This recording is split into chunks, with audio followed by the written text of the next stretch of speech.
Good morning.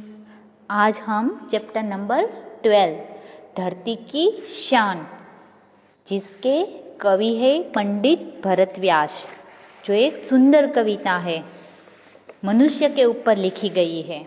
यहाँ मनुष्य को सबसे बुद्धिमान बताया गया है। इस पृथ्वी पर मनुष्य है वो सबसे बुद्धिमान है। वो कठोर परिश्रम करता है, वो जो चाहे वो कर सकता है। यहाँ कवि कहते हैं कि मनुष्य के पास इतनी बुद्धि है कि वो अच्छे अच्छे कार्य इस पृथ्वी पर कर सकता है। तो मनुष्य है वो सबसे महान है, वो पंडित भरत व्यास ने यहाँ हमें समझाया है। तो पहले हम इंट्रोडक्शन पढ़ रहे हैं, आप लोग पेन हाथ में रखना। पंडित भरत व्यास जी हिंदी साहित्य जगत के जाने माने गीतकार रहे हैं। अंडरलाइन करो, वो गीतकार थे। फिल्म के लिए भी इसने गीत बनाए हैं। ये एक फिल्म में से ही लिया गया है, जो पुरानी फिल्म है उसमें से ये गीत लिया गया है।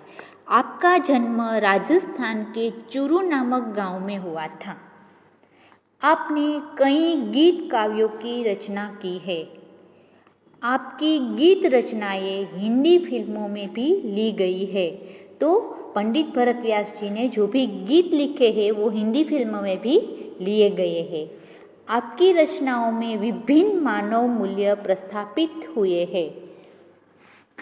जो आपने जो भी काव्य लिखे हैं, जो भी रचनाएं आपने लिखी है, उसमें मानव का क्या मूल्य है इस पृथ्वी पर, मानव कितना महत्वपूर्ण है, मनुष्य महत्वपूर्ण है, वो सिद्ध हुआ है।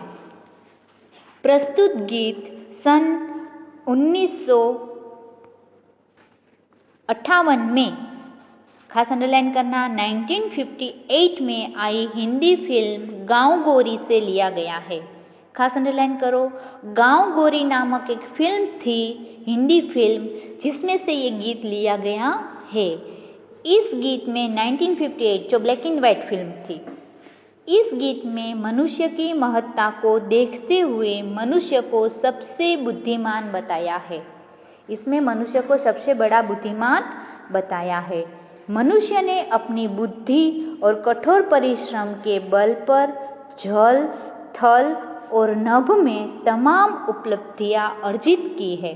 तो मनुष्य कठोर परिश्रम करता है। हमें पता है ना, सब मनुष्य, सब लोग हार्ड वर्क करते हैं। तो उसने अपने कठोर परिश्रम से जल में, फिर स्थल यानी पृथ्वी पर, और आकाश में, पानी में, जमीन पर और आकाश, जल यानी पानी, थल यानी पृथ्वी और नभ यानी आकाश, तमाम जगह पे सिद्धियां हासिल की है अपनी हार्ड वर्क करके, अपना सख्त मेहनत करके। मनुष्य ने अपनी शक्ति से प्रकृति को बहुत सीमा तक अपने अनुकूल ढालने में सफल हुआ है। कवि बताते हैं, मनुष्य की शक्ति के सामने कोई भी कार्य असंभव नहीं है। कवि कहते हैं कि मनुष्य की शक्ति है, मनुष्य के पास इतनी शक्ति है कि कोई भी कार्य असंभव नहीं है। हम कहते हैं ना कि हमें कभी बोलना ही नहीं चाहिए कि असंभव है, सब कुछ हम कर सकते हैं, हमें इतनी ताकत है। आप लोग सब महान हो। आप यहाँ जितने भी पृथ्वी पर इंसान है, आप में कहीं ना कहीं कोई ना कोई शक्ति तो छिपी हुई है। तो पंडित भरत व्यास जी कहते हैं कि हर एक मनुष्य में अच्छी ना अच्छी कोई ना कोई शक्ति तो छिपी होती है। कोई अच्छा गीतकार होता है, कोई अच्छा संगीतकार होता है, कोई अच्छा कलाकार होता है, कोई अच्छा चित्रकार होता है, कोई पढ़ाई में अच्छा होता है, कोई साइंटिस्ट होता है। तो सब में शक्ति छिपी हुई है, उन शक्ति को आप पहचानो। पंडित भरत व्यास जी इस पोयम में कहते हैं कि आप सब इंटेलिजेंट हो, कोई भी इसमें वीक नहीं है, कोई बच्चा कमजोर नहीं है, सब बुद्धिमान है। तो मनुष्य के लिए कोई भी काम असंभव नहीं है, सब काम वो कर सकता है, और यदि आप ठान लो। मगर इसके लिए आपको परिश्रम करना पड़ेगा और आपका लक्ष्य नक्की करना पड़ेगा। मनुष्य जो चाहे वो प्राप्त कर सकता है। मनुष्य की इच्छा, आप एक बार इच्छा कर लो कि मुझे 10th में बोर्ड में 89% लेने ही है, मुझे 90% लेने ही है, आप ठान लो, आपको आ जाएंगे। मगर ठान लिया तो आप ऐसा सोचो कि मैंने तो ठान लिया, मगर आए नहीं, ऐसा नहीं।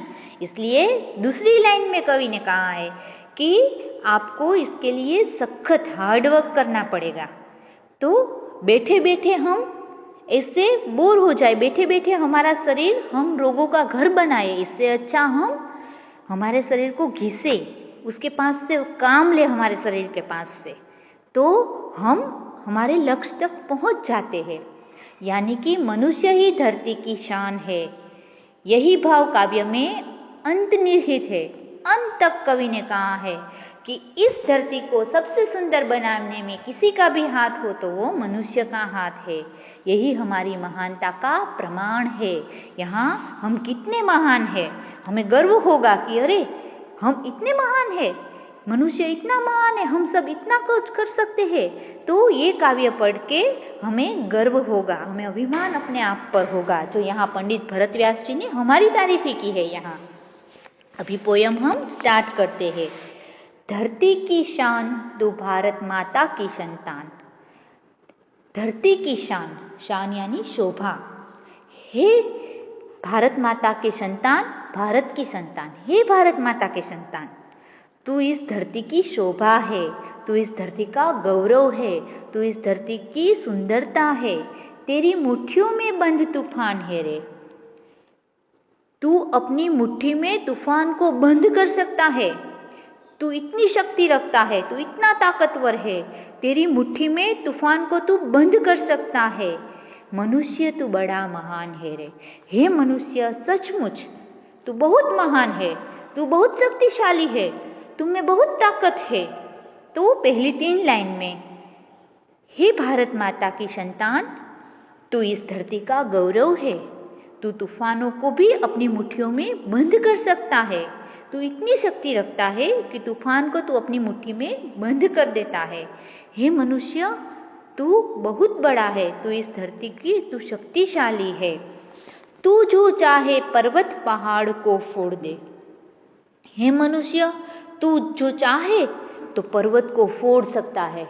फोड़ना यानी कि पर्वत को तोड़ना नहीं। इसका मतलब है कि हमने पर्वत तो तोड़कर रास्ता बनाया है। वो किसने बनाया है? पर्वत है, उसे तोड़कर उसके अंदर से ट्रेन जाती है ना कई जगह। तो मनुष्य तू पर्वत को भी तोड़ सकता है। तू जो चाहे नदियों के मुख को भी मोड़ दे। तू चाहे तो नदी के प्रवाह को मोड़ सकता है। मोड़ा है ना नर्मदा नदी। देखो एक एग्जाम्पल देती हूँ कैसे नदी को मुख को मोड़ा है। नर्मदा नदी है वो गुजरात के मीठे पानी की नदी है। तो नर्मदा नदी का पानी है वो सब समंदर में चला जाता था, वेस्ट हो जाता था। तब मनुष्य ने अपनी बुद्धि से नर्मदा नदी पर केवड़िया कॉलोनी में बंध बांधा है और आज ये नर्मदा नदी का पानी हर गुजरात में, कच्छ जैसे रण प्रदेश में भी ये नर्मदा नदी का मीठा पानी सबको मिल रहा है। गुजरात और सौराष्ट्र के कई देशों में, कई राज्यों में ये नर्मदा नदी का पानी हमें मिल रहा है। एक एग्जाम्पल है। ये किसने किया? मनुष्य ने किया अपनी बुद्धि शक्ति से, है ना। तो तू जो चाहे नदियों के मुख को मोड़ दे। तू नदी के प्रवाह को, पानी के प्रवाह को भी मोड़ सकता है। तू जो चाहे माटी से अमृत निचोड़ ले। तो तू माटी से अमृत निचोड़ ले मीन्स के तू बंजार जमीन है, जिस जमीन में कुछ नहीं उपजाऊ हो रहा है, कुछ आप उसमें बो नहीं सकते, ऐसी जमीन को तू फलद्रुप बना सकता है। उसमें तू कितने सारे पाक ले सकता है। तू मामूली नहीं है, तू माटी से अमृत निचोड़ सकता है। तो मिट्टी में से जो बंजार जमीन है जिसमें कुछ नहीं उग सकता, तो ऐसी जमीन को तू फलद्रुप बना सकता है। कितना सारा पाक, उस जमीन को तू हरी भरी बना सकता है। तो माटी को भी, तू जमीन को भी हरी भरी बना सकता है। तुझमें इतनी ताकत है। तू जो चाहे धरती को अंबर से जोड़ दे। यदि तू चाहे तो धरती और आकाश को जोड़ दे। इसका मतलब ये है कि धरती पर से तू आकाश पर चला गया है। तेरी इच्छा आकाश में जाने को ही, तो अभी तू मंगल ग्रह पे भी चला गया है ना। तो ये कितने सालों पहले हमें पंडित भरत व्यास जी ने हमारी महानता कही है, जो आज हम इसके सही हमारे नजर के सामने एग्जाम्पल देख रहे हैं। तू जो चाहे धरती को अंबर से जोड़ दे। धरती को अंबर से जोड़ना मतलब है कि तू धरती पर से आकाश में चला गया है, तुमने इतनी प्रगति की है। अमर तेरे प्राण मिला तुझको वरदान। मनुष्य, तेरे प्राण को अमर रहने का वरदान मिला है। तो तू अमर है इस धरती पर। तुझे प्राण, भगवान ने तुम्हें श्वास प्राणों दिए हैं, तो उसका तुमने कितना अच्छा उपयोग किया है। तेरी आत्मा में स्वयं भगवान है रे। तेरी आत्मा में स्वयं भगवान है रे। तेरे अंदर भगवान वास कर रहे हैं। हर एक मनुष्य के शरीर के अंदर भगवान रह रहे हैं। तो भगवान स्वयं आकर तेरे अंदर, तो तू सोच तू कितना महान है। तू सोच, स्वयं भगवान को तेरे अंदर रहना पड़ रहा है। इसलिए तुझे मरने का भय नहीं होना चाहिए। तो तेरे अंदर भगवान है, तो तू हमेशा अमर है इस धरती पर। तुझे मरने का कोई डर नहीं है। तू जो चाहे कर, तू इतना महान है। तू अपना नाम इस धरती पर कमा ले, क्योंकि तू सबसे बड़ा बुद्धिमान है।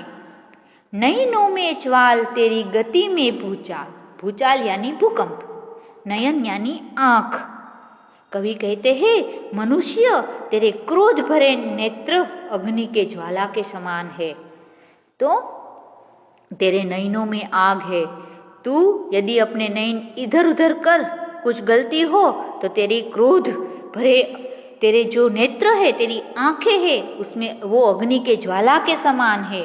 और तेरी गति, तू यदि चलता है तो पृथ्वी पर भूकंप आ जाता है। तेरी गति में भूकंप लाने की शक्ति है। तू पूरी धरती को हिला सकता है। तू धरती को इधर उधर कर सकता है। तू धरती पर जो चाहे कर सकता है। तेरी छाती में छिपा महाकाल है रे। स्वयं महाकाल यानी शंकर भगवान तेरी हृदय में रहते हैं। शंकर भगवान तेरे हृदय में रहते हैं। महाकाल, स्वयं महाकाल तेरे हृदय में रहते हैं। तू सोच तो खरी कि भगवान को भी तेरे सामने अंदर रहने की जरूरत है। तो तू कितना महान, कितने बड़े बड़े काम कर सकता है। पृथ्वी के लाल तेरा हिमगिरी सा भाल। हे मनुष्य, तू इस पृथ्वी का लाल, तू इस पृथ्वी का पुत्र है। तेरा भाल, भाल यानी तेरा कपाल, આપણું કપાલ है હોય ने भाल કહેવાય हिंदीમાં, भाल यानी कपाल। तो तेरा जो तेरा शीर है वो हिमालय जैसा महान है। तो हिमालय जैसा महान होना यानी तुझमें हिमालय कितना ऊंचा पर्वत है, उतनी सारी बुद्धि तुझ तेरे दिमाग में छुपी हुई है। तेरी भ्रुकुटी में तांडव का ताल है। भ्रुकुटी यानी આપણો આઈબ્રો, આપણી ભૂ, એને ગુજરાતીમાં કહેવાય ઉપરનો આઈબ્રો છે ને આપણી આંખ ઉપરનો, એને ભ્રુકુટી કહેવાય। तेरी भ्रुकुटी में तांडव का ताल है रे। तो तेरी भू में भगवान शिव के तांडव नृत्य का, એટલે विनाश करने की शक्ति है। शंकर भगवान तांडव नृत्य कब करते हैं? जब वो बहुत गुस्सा होते हैं। तो मनुष्य भी उसकी भ्रुकुटी में शंकर भगवान जितनी ताकत है, तो वो तांडव नृत्य विनाश कर देता है। तो विनाश करने की शक्ति भी तुझ में है। तू बनाता भी है और विनाश भी करता है। निज को तू जान। निज यानी अपने आप को, तू खुद को, निज यानी खुद को, तू खुद को पहचान। जरा शक्ति पहचान, तेरे अंदर छिपी हुई शक्तियों को तू पहचान। मैंने तो कह दिया, पंडित भरत व्यास जी कहते।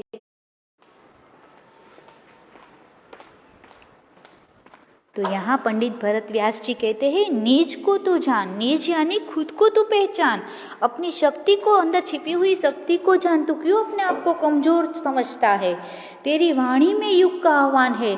तेरी वाणी है, नए युग को बुला सकती है।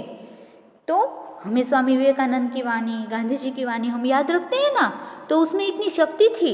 उसने अपने आप को पहचाना था, अंदर उसके छिपी हुई। तो आप भी अपनी शक्ति को क्यों नहीं पहचानते? अपने आप को कमजोर क्यों मानते हो?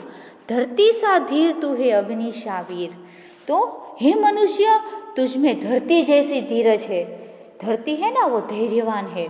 धरती पर आप कुछ भी करो, आप गड्ढे खोदो, आप कुछ भी करो, मगर धरती कभी कुछ नहीं बोलती। वो सब भी, वो दुख भी सहन करती है, सुख भी सहन करती है। धरती पर कितने सारे कुछ भी होता है, तो धरती है वो धीरजवान। धरती का धैर्य यानी धीरज का उपनाम मिला है। तो तू धरती सा धीर है, तुझमें इतनी धीरज है धरती जैसी।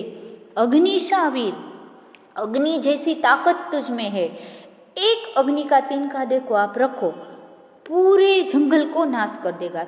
छोटा सा अग्नि का तिनका आप रखो, तो अग्नि में इतनी ताकत होती है कि आसपास के सारे जो जगह है उसको वो नाश कर सकता है। तो पंडित भरत व्यास जी कहते हैं कि तुझमें इतनी ताकत है, अग्नि सा तू वीर है, धरती सा तू धीरजवान है। तू जो चाहे तो काल को भी थाम ले। यदि तू चाहे तो समय को रोक सकता है, समय को तू अपने आप रोक सकता है। पापों का प्रलय रुके, पशुता का शीश झुके।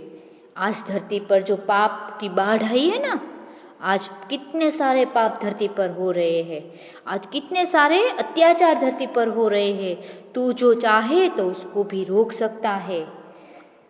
तो तुझमें इतनी ताकत है, पशुता का शीश झुके। इस धरती पर जो पाप है, जो पशुता यानी जो लोग समझते ही नहीं है, जो खून खराबे में मानते हैं, जो दंगे फसादों में मानते हैं, तो वो सिर उठाने की हिम्मत नहीं कर सकेंगे। यदि तू चाहे तो ऐसा कर सकता है, तो तू ये सब कर सकता है। तू पशुता का शीश, जो धरती पर अत्याचार हो रहे, जो मनुष्य पशु जैसा बन गया है, तो उसे तू बदल सकता है।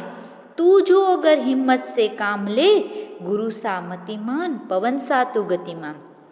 तू जो अगर हिम्मत से काम ले ना, तो तू सबको परास्त हरा सकता है। गुरु सा मतिमान यानी बुद्धिशाली। तू अपने गुरु से भी महान बुद्धिशाली है।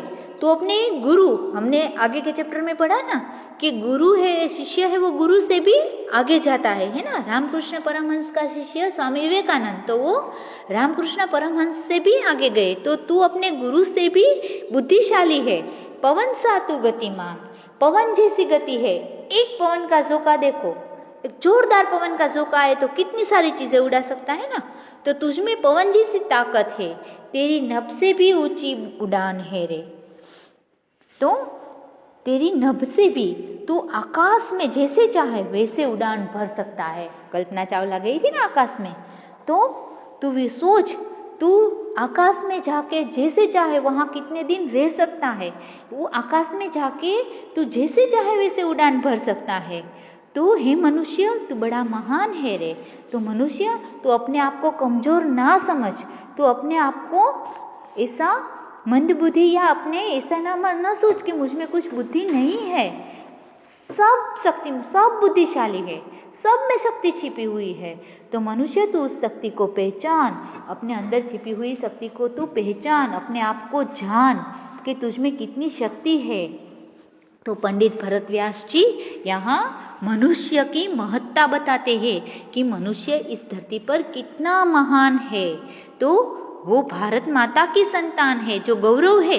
पंडित भरत व्यास जी को गौरव है कि मनुष्य है वो पर्वत को फोड़ सकता है, नदियों के मुख को भी मोड़ सकता है, फिर वो माटी से अमृत निचोड़ सकता है, धरती को अंबर से जोड़ सकता है। उसके आत्मा में स्वयं भगवान ने वास किया है। उसकी नयनों में, उसकी आंखों में ज्वाला है। उसकी गति में भूचाल, भूकंप आ सकता है। उसकी छाती में महाकाल छिपा है।